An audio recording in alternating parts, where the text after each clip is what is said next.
welcome to another Workshop Wednesday. I love how that just happened. Are you all right? Yeah, it's just it feels It does feel backwards. That now that you're looking at it. something. Yeah.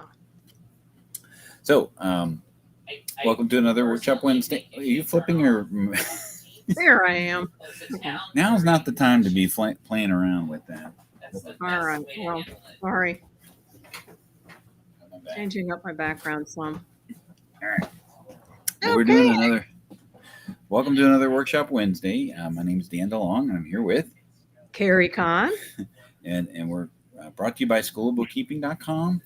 And hopefully things are showing properly on our website. The School of Bookkeeping place. I didn't get a notification, but we'll see here. So, Carrie, what's new with you while I'm sharing things on the Phase 2? Just got back from a little mini weekend trip to Nashville. It's a lot of fun. Nice city.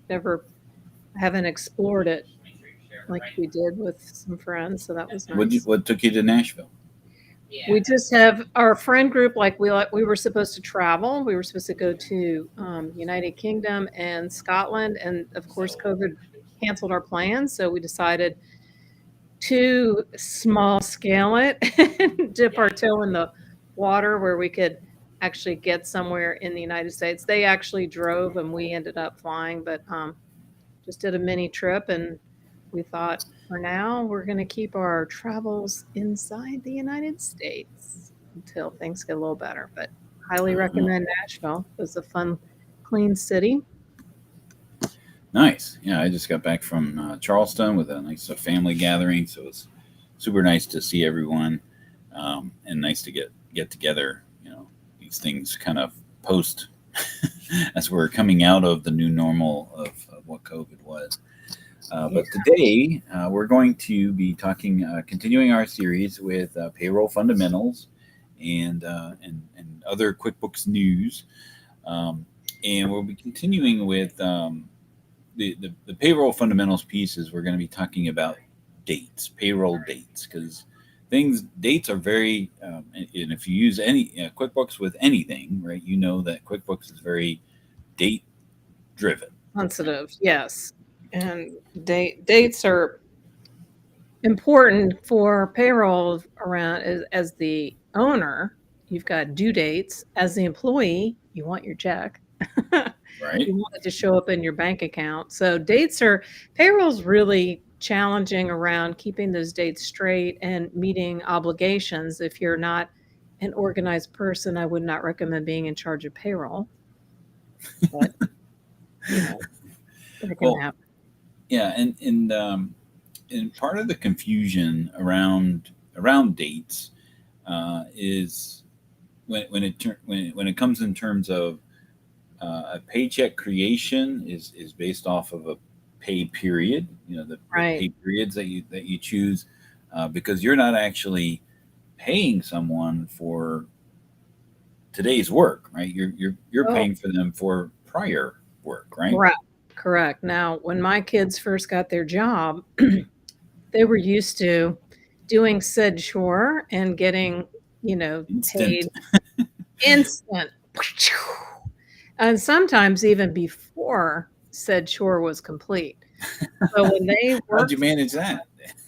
Prepaid. There's ability to sell what they can do is better than actually what they do. So that's a whole other parenting segment that we can add a podcast around that. But even, with employees, generally you pay for a prior period, and you have to figure out before you even hire somebody, what is that? How often are you going to pay and when? If you pay too soon, it becomes a choker. Wasn't that interesting how the yard people? Oh, I thought there was a low flying plane. Yeah, lawnmower, weed whacker, low-flying plane right outside the recording studio. Right, but you're paying for something that's happening in the past. Hey. Generally, you're paying for something that's already occurred. So you have to figure out, you have to go through you have to pull out a calendar to figure out what's a good cutoff. Are you going to pay them weekly? Are you going to pay them every other week? Are you going to pay them twice a month? Are you going to pay them once a month? That's the first decision you have to make. When are you going to run those paychecks? But How the frequency of pay. the frequency, and then back up to, okay, so when are you going to pay them? Because you have to have some idea of how many hours. Somebody has to match that up, approve it, make sure it's accurate. You need a little bit of time. You don't want that kid coming to you with his hand out for his pay and hadn't even done the job yet. So it could be a week. A week is a nice, generous amount of time from end of pay period to when you can write the check. It gives you time for checks and balances and reconciliation. And some people do it shorter than that. That's where it can be a little scary. Yeah, and I think one of the fundamentals that you want to make sure that you're aware of, especially when it comes to QuickBooks, that may or may not jive with what you're trying to do, is that time holds no value, right? It has no financial impact. The fact that you're entering in employee hours or time activities inside of QuickBooks, those time activities themselves mean nothing, right? So payroll itself is a cash basis activity, right? Because you may have, in terms of, just say a weekly payroll, right? If you have people work last week and you're going to pay them on Friday this week, the effect of that those time activities that you entered in last week with their timesheet means nothing to your books until you actually record the paycheck, right? So that value of yesterday's, last week's work means nothing until you actually have recorded the transaction that pulls those time activities to make the paycheck. So sometimes that gets a little tricky for some people, because they want to know accrued salaries or accrued pay, which would be, of course, an accrual method, and QuickBooks doesn't handle that at all, right? You'd have have your experience, Carrie? Yeah, so you'd have workarounds. The way we do it here at Complete Business Group is it's usually around that last paycheck. The money's going to come flying out, and those checks are going to be dated in 20 and then the future year.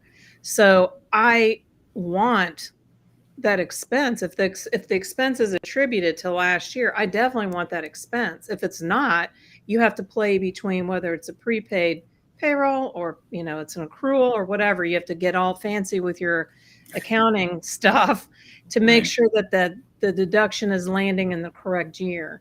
And you're not double accounting for it when you actually do run the payroll in the following period, right?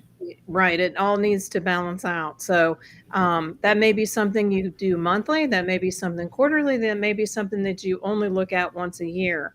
But when you push run payroll, print paycheck, blah, blah, blah, the expenses are going to show up the date the paycheck is written. So if it's written on the 16th of the month, that's the day, and it may be for the prior month. You then need to do some journal accounting, adjusting journal entries to show the expense in the right pay period, if that's something important or not. So the most important date on a paycheck is the date of the paycheck. Of the check. Right? Yes. Even though you have a pay period, right, which is going to have some dates that is going to flow into the paycheck. Everything happens, all the financial impact of that paycheck happens on the date of the paycheck, not the date it's created, not the paycheck date. Like you might create the paycheck, the month before, yeah, and the you might date create is it the today first of the next month. for Friday, right? Like it's, a lot of people are doing their payroll today for Friday's paycheck. Um, if you create it today, great. But if it's got today Friday's date on it, that's the date that everything happens, right? So it's very important to keep that concept in mind when you're creating a paycheck, that is the day that everything happens. And then the next thing, which is paying your liabilities, paying the taxes, the payroll taxes, the deductions, everything is now incurred on that date, not And a the good paycheck date, not the payroll date. I mean, not the pay period date, not just the date of the transaction itself.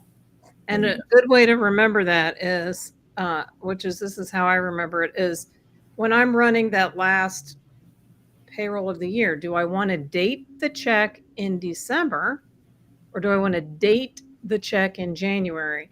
If it's in December, it's going to be on the W-2 of the year. If it's in January, it's next year's stuff to Yeah. handle in the first quarter of the next year. So the date of the paycheck is key to where it lands, which quarter it lands in. Now you had didn't you have you at CBG, you actually do semi-monthly paycheck, right? I mean, where it's not So weekly, it's not bi-weekly, it's not every 2 weeks. It is you get semi-monthly, and half. that gets really confusing when So right. it actually is a better method to me, cash flow wise, because if you're a salary person and let's just say you get $1,000 twice a month, you're going to get $1,000 twice a month on the 1st and the 16th. So you can budget, okay, I'm going to pay part of my personal bills on the first of the first check or part on the second. But if you are bi-weekly, it's going to be every other Friday.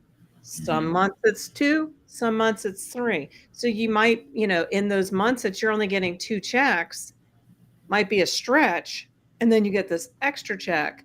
So it's harder cash flow wise. It just depends on, how you're doing your budgets if you're doing it weekly. But um, it literally is the same amount if you're salaried twice a month. You just get half of your check in the first half of the month and half the second. So to me, it makes sense. But I know that some people are like, It's I easier want that for, bi-weekly because I get that extra check. yeah. So I mean, it's all the same. I mean, yours is the same. It's 20. So it's 24 paychecks versus right, 26 26. paychecks. So So you two get 2 months are going to extra have checks three. 2 months are going to have three checks, but then a it year. throws off the whole cadence of, where did that first paycheck show up? Oh, now it's in week number 2. Uh-oh, I have a whole bunch. That's Stuff typically due where week mortgage one. and car payments and all those things are at the beginning of the month, and now I'm living from check to check, Right. which is the common thing. Which is not a fun thing. But what we do at CBG is we have to come up with a 15-day period instead of this 2-week thing. So we come up with the cutoff we just take the month and we back up 7 days. So one check, it covers the pay of the 11th through the 25th, and the other one does the 26th through the 10th. You look at a calendar, it all makes sense. It's just something Yeah, you have to set up to make sense. And that gives us, from the 11th is the cutoff, and you're paid on the 10th is the cutoff, and you're paid on the 16th. It gives about a week, 5, 6, 7 days to, which can cover a weekend too. So it gives you time to look at the hours, check the hours, make sure everything's right, and then get yourself ready to press submit. right. My wife is on a semi-monthly as well, but her pay period and other times that I've had the semi-monthly, they actually their pay period goes up to the day that you're actually getting paid, which is kind of Right. weird because they're creating the paycheck typically a few days before that actually ends. So it's almost like they're in the future, It's dangerous. It's dangerous too, because like what if that person doesn't work the 15th, right? then you have to claw. I don't like ever being in the position to claw back, especially with payroll. Like, oh, you owe me 8 hours. That doesn't ever go over very smoothly. You It's not can a work great those 8 conversation. hours I paid you for. Did you have fun on your Odyssey? But Right. So those are the dates that are paramount for the paycheck, right? yes, Now we know that the paycheck date, the actual transaction date of the paycheck is when things, when the magic happens, right? But then what happens after that, the liabilities and the yes, taxes and the things that you have to pay are incurred because of that paycheck date. So, but typically, most people, I don't know about you, Carrie, but after you run the paycheck, you don't go right in and pay your taxes, right? That may be right after, or maybe a couple days after. It could be in the next month that right you're for a actually quarter. paying the. Sometimes you may be on a frequency where it's a monthly thing. So your two paychecks that you ran through the payroll system in that prior month, those incurred the taxes and the liabilities and the withholdings, but you're paying it the following month, right? So Right. So you would, QuickBooks QuickBooks uses the so now the transaction date of a tax payment is not the most important date of that transaction. It is the paid through date, which is how much, tell me how much of the liabilities were incurred during that period, and that's the amount that I'm paying for. Because that way you can write a check or post a payment a month after it's due. Well, you wouldn't want to be late on these payments, but typically you're not needing to pay these liabilities until what, the 20th of well, the it's month. so there's three options. One is it's like you have to pay next day. So if you're heavy, certain amount, if you hit this, and IRS will be happy to tell you which one you are. So one of them is basically it's better to just go ahead and get that thing paid because you have to pay it within 2-3 days of payroll. I don't remember the name of that one. But then the second one is that you're a monthly payer, and so what that means is for your payroll for, let's say we're in the month of June. Today, this month's payroll, I'll run semi-monthly, so I'll have 2 checks in the month of June. Those withholdings and then my match and all the numbers that QuickBooks helps calculate for you, that's due the 15th of the following month. And then there are the quarterly, those that only do it quarterly. So your quarter would be month 1, 2, 3, and that would be due the end of that 4th month. So whatever that is, that would be the due date. So it depends on when you owe it, and best recommendation, cash flow, you know, don't pay it too soon if you don't have to. And it's Right. not, certain payroll programs will do it different ways. I just set mine up and let them pull the money out and it's done. So I don't want to remember to do it. Yeah, So the I mean the biggest concern is at the end of the year, right? So if you have some of these yearly liabilities that are due, but you're never going to do them on New Year's Eve, no, or at least you shouldn't. well, they're You should due. be out celebrating the New Year. Right. Well, they're actually due the end of January, which is a fun due date of 1099s and W-2s and all that stuff. But yeah, you want to have it's nice to have that set and automatically getting paid in uh, as and some of those like the unemployment taxes that you only file once a year, they still expect you to be making a payment in quarterly if it's Yeah. due. So there's a lot of rules and regulations and due dates that you want to make sure you're meeting because one boo-boo it'll send you an abyss of penalties and late notices and so forth that you don't want to have to pay for. It's burning money. So the challenge there is you want to make sure that um, your your liabilities paid through date is the date that you really want to look at, not the date of the check, which kind of goes against what we had just talked about with payroll pay period dates versus the paycheck. So the paycheck, the check date is the most important date.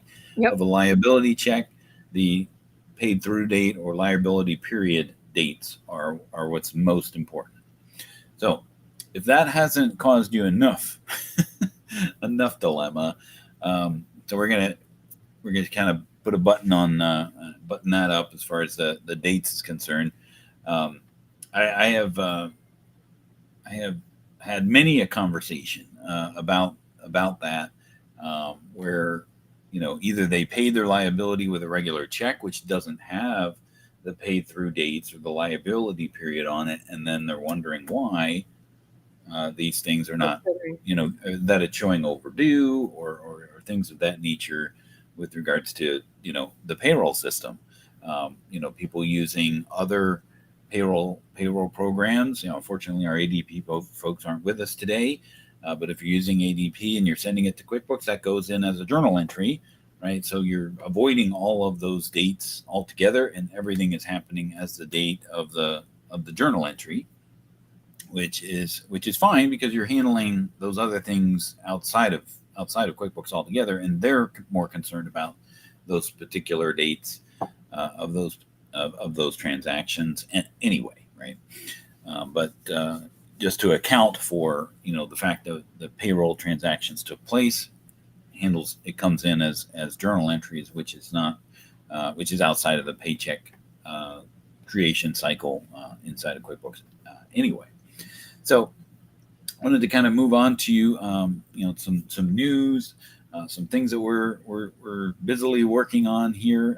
Next week or actually this weekend, begins Scaling New Heights, which is an accounting conference. This year, where is it being held? I don't know In where I'm going. Orlando. Their third year or fourth year in Orlando. They like Orlando, apparently, right? Yeah, it's COVID friendly, so they hopped in there.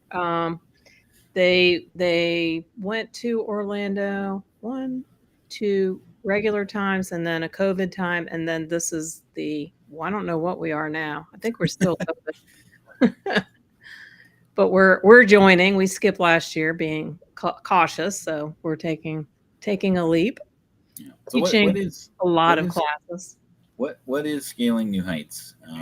So Scaling New Heights is it's a conference that it started in let's see, the first year was 2009, and goodness gracious, there's the cat. Sammy Started in agrees.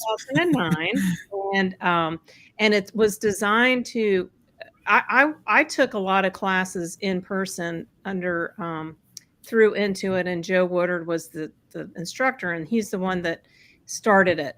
And he did a lot of advanced desktop classes and training.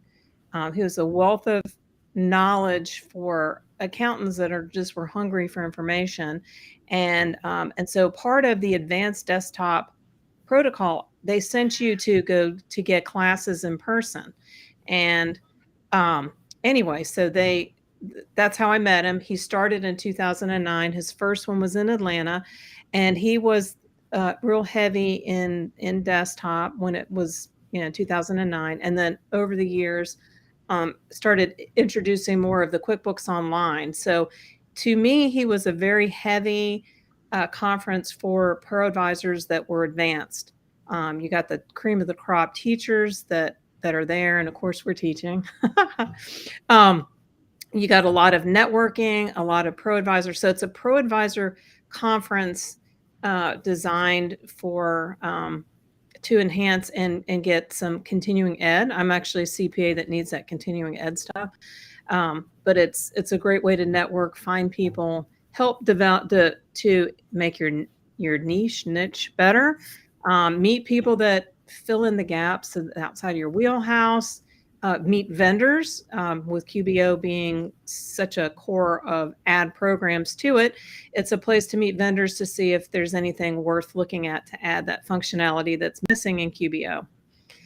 So it's an investment in your practice annually. So, and this differs in relation to some of the other accounting conferences that you've attended. Yeah. So So for over the years, I would attend that one. I would attend Sleater that actually moved over to Accountex, and they were more. Joe's conferences were mostly like the root of it was Intuit, and then what can work with Intuit. Occasionally Sage may show up, or occasionally Xero or something, but he was really heavy in Intuit. So if you were heavy Intuit practice like we were, it made sense to go there. Sleater opened up the door more for other programs as well.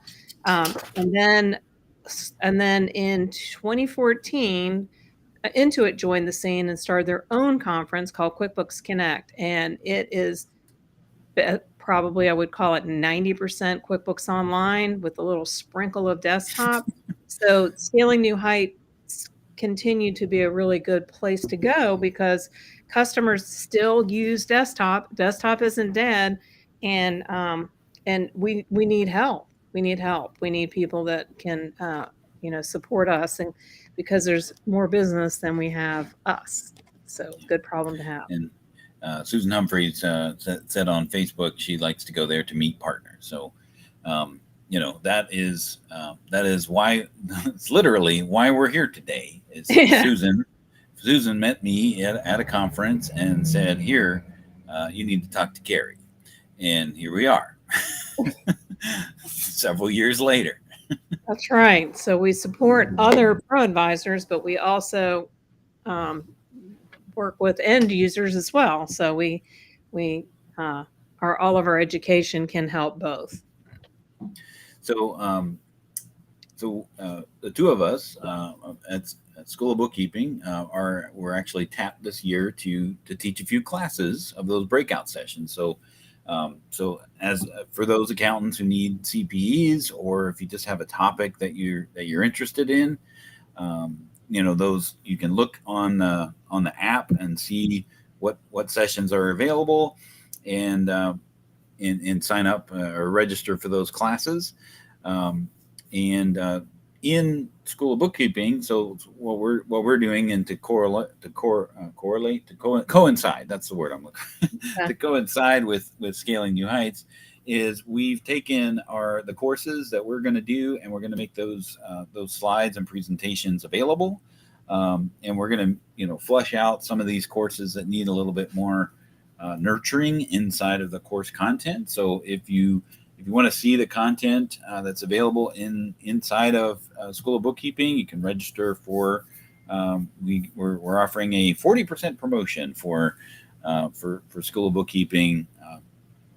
From now until the end of the month, so you can certainly take advantage of that, as well as download the presentations as well. So we put that in the comments here, so you can check that out to be able to download the presentations. So what is your class on, Teresa? Carrie, excuse me.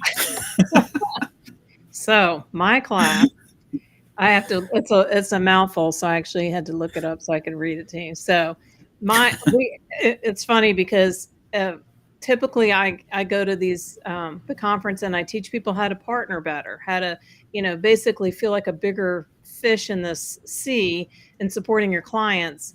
But it seems like in the last 2-3 years, Intuit is, and their partner program is often changing and moving the cheese, and it causes a lot of stress, angst. So my class is how to thrive when Intuit makes big changes that affect you. So one of the ones that last year they changed the wholesale billing model and did a huge change in the discount, the lifetime. And they raised the price. So not only did they raise the price and lowered the discount. So you went from there goes your margins.